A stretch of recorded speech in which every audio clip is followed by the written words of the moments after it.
আপনি কি মনে করেন টাকা জমালেই একদিন ধনী হয়ে যাবেন, নাকি ধনী হতে হলে টাকার খেলাটা একটু অন্যভাবে খেলতে হয়? ভাবুন তো, একই ইনকাম থাকা সত্ত্বেও কেউ শুধু সেভ করে যাচ্ছে আর কেউ সেই টাকা ইনভেস্ট করে নিজের জন্য টাকা বানাচ্ছে, যার ফলাফল কয়েক বছর পর তাদের লাইফস্টাইল সম্পূর্ণ আলাদা। এখানেই আসে আসল প্রশ্ন, আপনি সেভিংস করবেন নাকি স্টক মার্কেটে টাকা ইনভেস্ট করবেন? আজকের এই ভিডিওতে আপনি জানবেন কোনটি আপনার ভবিষ্যৎ বদলে দিতে পারে, তাই ভিডিওটি শেষ পর্যন্ত দেখুন। নাম্বার 1, সেভিংস টাকাকে নিরাপদ রাখে, স্টক মার্কেট টাকাকে গ্রো করবে। দেখুন, আপনি যখন সেভিংস করেন তখন আপনার মূল উদ্দেশ্য থাকে টাকাটা যেন নিরাপদ থাকে। আপনি চান আপনার কষ্টের উপার্জিত টাকা যেন কোনো ঝুঁকিতে না পড়ে, তাই আপনি ব্যাংকে সেভিংস অ্যাকাউন্টে রাখেন বা ক্যাশ হিসেবে জমিয়ে রাখেন। এতে একটা মানসিক শান্তি থাকে যে আমার টাকা সেফ আছে। কিন্তু এখানে একটা গুরুত্বপূর্ণ প্রশ্ন আসে, এই টাকা কি আপনার লাইফকে এগিয়ে নিচ্ছে, নাকি শুধু একই জায়গায় আটকে রাখছে? অন্যদিকে যখন আপনি স্টক মার্কেটে ইনভেস্ট করেন তখন আপনার উদ্দেশ্যটাই বদলে যায়। এখানে আপনি শুধু টাকা জমাচ্ছেন না, আপনি টাকাকে নিজের জন্য গ্রো করার চেষ্টা করছেন। আপনি চান আজ যে 10,000 টাকা ইনভেস্ট করছেন সেটা 5 বছর পরে 50,000 বা তারও বেশি হয়ে যাক। মানে সেভিংস হলো প্রোটেকশন মাইন্ডসেট আর ইনভেস্টমেন্ট হলো গ্রোথ মাইন্ডসেট। একটা আপনাকে সেফ রাখে, আরেকটা আপনাকে এগিয়ে নিয়ে যায়। আপনি যদি সারা জীবন শুধু সেফ খেলেন তাহলে হয়তো কখনো হারবেন না, কিন্তু বড় কিছু জিততেও পারবেন না। নাম্বার 2, ইনফ্লেশনের ইম্প্যাক্ট।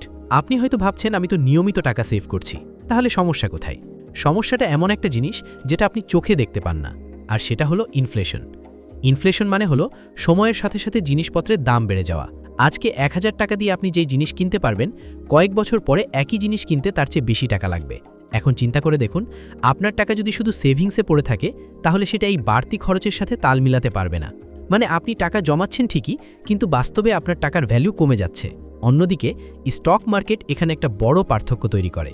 লং টার্মে ভালো কোম্পানিগুলো সাধারণত তাদের প্রফিট বাড়ায়, আর সেই সাথে তাদের শেয়ার প্রাইসও বাড়ে।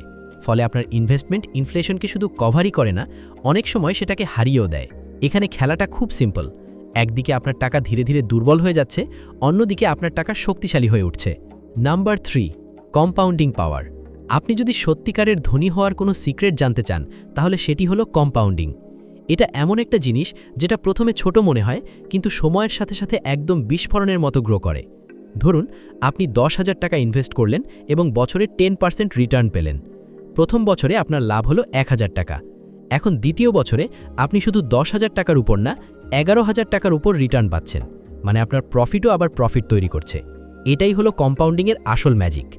সেভিংসে এই পাওয়ারটা খুবই কম কাজ করে, কারণ রিটার্ন কম। কিন্তু স্টক মার্কেটে যেখানে রিটার্ন বেশি হতে পারে, সেখানে কম্পাউন্ডিং অনেক দ্রুত কাজ করে। শুরুতে হয়তো আপনি খুব বড় পরিবর্তন দেখবেন না, কিন্তু কয়েক বছর পরে আপনি নিজেই অবাক হয়ে যাবেন আপনার টাকা কতটা বেড়ে গেছে। তাই এই ধনী মানুষরা সময়কে সবচেয়ে বেশি গুরুত্ব দেয়। তাই দেরি না করে যত দ্রুত সম্ভব শুরু করুন, কারণ কম্পাউন্ডিংয়ের সবচেয়ে বড় বন্ধু হলো সময়। তো এখন আপনি জানেন শুধু টাকা জমিয়ে রাখা আর টাকাকে কাজে লাগানোর মধ্যে পার্থক্য কতটা বড়। সেভিংস আপনাকে সেফ রাখে, কিন্তু স্টক মার্কেট আপনাকে এগিয়ে নিতে পারে। কিন্তু মনে রাখবেন, স্মার্ট মানুষরা কখনো একটাতে সীমাবদ্ধ থাকে না, তারা ব্যালেন্স করে, বুঝে সিদ্ধান্ত নেয়। ভিডিওটি ভালো লাগলে লাইক দিন, শেয়ার করুন, আর এমন কন্টেন্ট পেতে চ্যানেলটি সাবস্ক্রাইব করুন।